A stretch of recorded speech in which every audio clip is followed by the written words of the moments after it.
That's right, Payday 3's first DLC, Synext Error, is already almost upon us. Less than a week after we got the two returning legacy heists, we have a dev update video walking us through all the content coming in Update 3, including a new DLC heist, weapons, and cosmetics. It appears as if Starbreeze are trying to make up for lost time here and truly get Payday 3 back on the trajectory we hope for at launch. This video is going to run you through all the information we learned from Dev Update 2, including the surprise ARG around this new heist narrative, as well as speculate a little on the 3 new weapons coming to the game, and the largest surprise of the day, the announcement of a new enemy type known as the Techi. Let's start at the beginning with the heist itself. Marketing for this actually began last week with the addition of a new unique QR code pattern in the Turbid Station heist. When scanned, you'll be taken to Scry Digital's website, a new corporation in the Payday universe, specializing in AI-driven secure data storage, and as the flagship client of Wixia's security integrated network system, also known as SYNS. Supposedly capable of identifying security threats and coordinating countermeasures with law enforcement, it was pretty obvious just who we'd be stealing from in the Synext Error heist. With a few heist screenshots posted on their in-universe Twitter account, and even a YouTube video uploaded in the last couple of hours showcasing the actual interior of the heist, this is reminiscent of Payday's old brand of genuinely intriguing heist marketing that has me hopeful we might just see another secret somewhere down the line that's just as detailed as Payday 2's old one. Of course, we learn a little more about the continuing narrative from lead writer Brennan Gilpatrick, who states that, as we guessed, Payday 3's launch story was very much a prologue, positioning the gang for the rest of the game's twists and turns over its development. Synext Error is going to build directly upon that post-Touch the Sky cutscene, with most of the anti-Payday conspirators in the ground, and Shade and Joy now free to roam through the Golden Shark servers for any bits of valuable information using their quantum computing tech. It's this intel they scrape from the now-deceased Shark that leads them to this new advanced drone operating system software. From the few outdoor snippets, because Payday 3's environmental work is so brilliant, I was almost instantly able to find that this heist is set in Manhattan next to the Bryant Park, known as Ryan Park in-game. It still blows me away how incredible the likeness actually is. In any case, the setting looks great, but it does seem that most of the heist will take place inside the Scry Digital offices, as the gang has to contend with this new AI security system that's been teased by their ARG press releases. It's a really top-notch setup for the heist, and as someone hugely invested in where this narrative will take things further down the line, I'm excited for this one. It seems we'll be getting more information on the overarching conspiracy, and of course the shadowy villain Concord soon enough. From later gameplay snippets, this heist looks very unique, with its high-tech claustrophobic setting that appears to be playable in either stealth or loud. Drone cams are returning for the stealth portion of the heist, but more on those later. Before I move on to cover the other parts of this DLC, as it's now confirmed to be releasing as a bundle in one single update, I think it's also worth highlighting Starbreeze's commitment to its open play DLC model. As it worked in Payday 2, purchasing Synext Error simply gives you the right to host the heist. You can still happily play it, even without owning it, so long as you know someone who actually does. Not only does this keep friend groups together, it pivotally means that Starbreeze won't be gating off and splintering the community once this heist comes out, which is essential in my opinion. It's also nice that it allows you to test out the heist online before taking the plunge with a purchase. Now, of course, the other sections of this DLC will be exclusive to its owners, so here's where you need to really consider the merits of a potential purchase. First up, we're getting a new tailor pack. Similar to Payday 2's initial offerings, we're receiving 4 new outfits, 4 new gloves, and 4 new masks.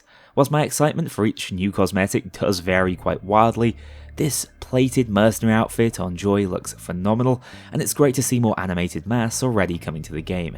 Hell, they even invited the nerd lead guard from this popular mod. More important than just cosmetics though, we have to talk about the 3 brand new weapons coming to the game in this DLC. This is the content sweet spot Payday 2 operated with in later years, and so I'm expecting similar great things from these additions.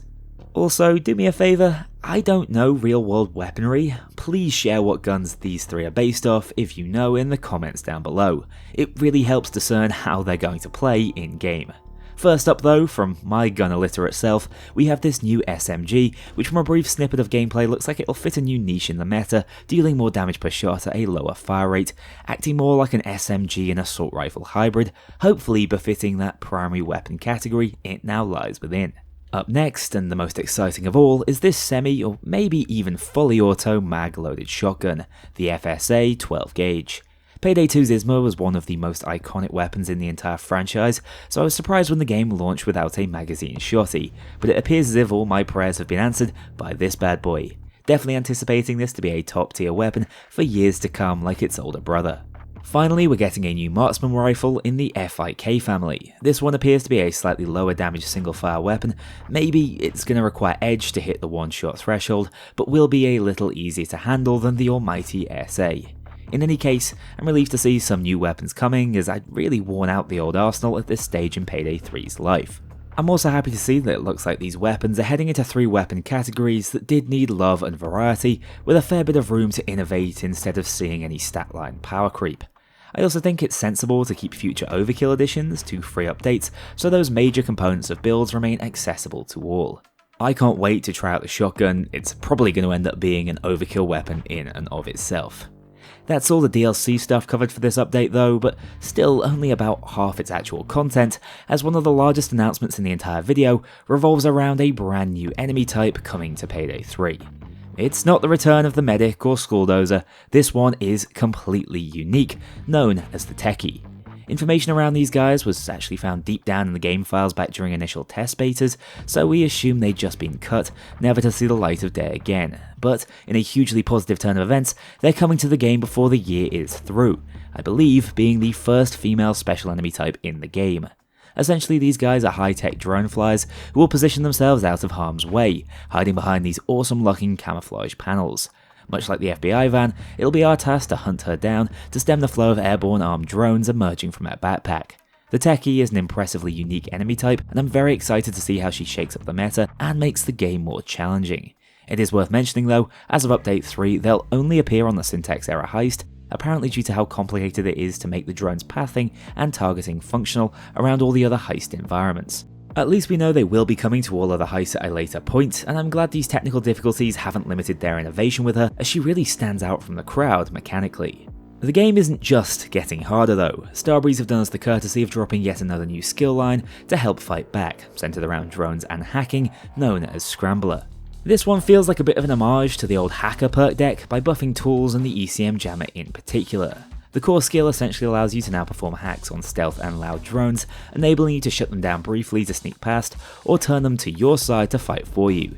Initially, I thought these might be making inroads into replacing jokers, but no, they'll only fight for you for a few seconds before self-destructing, sadly. Honestly though, it's skills like Signal Scan that have me really excited, giving ECM some genuine application now, probably making it the best stealth-focused tool in the game at this point. It's also nice to see tools in general get buffs, allowing me to carry more or pick them back up after placement, and with the ECM getting its stun effect back in loud, they now all serve at least some theoretical purpose, no matter how it is you like to play the game. It's worth noting that skills in this tree will also be making use of runtimes, a resource that was previously limited to camera hacking, so it'll be interesting to see how these two playstyles will interact with that in mind. Regardless, Scrambler is a hybrid stealth and loud focus utility tree that could be quite splashable on most builds, and will absolutely add some new and interesting options for us to try out. Finally, I want to also mention the many cosmetics that will be coming to the game for purchase with in-game currency. At launch, this was all rather bare bones, so it's nice to see these much needed additions coming through. At a glance, this almost Sukuna inspired mask looks incredible, so maybe Mask of the Day does have legs after all. The update should also flesh out the renown system slightly further, with additional rewards being added down the line to augment these few that I wasn't able to showcase fully in the last update video. Overall, this is uncharted territory for Payday 3. I think it's the first time I've been surprised by news for the game instead of being relieved. This content turnaround is much faster than what we've seen for the first 2 updates, despite being just as packed with new and interesting features. It appears as if live service is finally underway, and I'm just hoping those teething pains from launch are a thing of the past. I'd expect this update to launch at some point within the next week, bearing in mind how the timeline of update announcements have usually played out. I think whether you own the gold or silver edition and are getting all this stuff for free, or if you just own the base game, there should be enough for everyone to sink their teeth into here, especially now my fears have been quashed upon learning that DLC heists will remain playable even if you don't explicitly own them. I remain cautiously hopeful after the last update that we've turned a corner, so let's hope that faith's rewarded later this month. Take care. Crazy news earlier by the way, turns out Starbreeze are working on a co-op D&D game, which was their old codename Baxter project I mentioned earlier in the year. This could be huge for their continued resurgence, so I'll be certainly keeping an eye on things for its slated 2026 release. Let me know what you think of that news as well as this upcoming Payday 3 update. I'll see you all very soon in the next video. A huge thank you to my dedicated Patreon backers. If you want to join this crew in going infamous, check out the link below and pledge as little as $2 to see your name in the credits, or get 24-hour early access to future videos and vote on upcoming content. Take care, I'll see you all soon.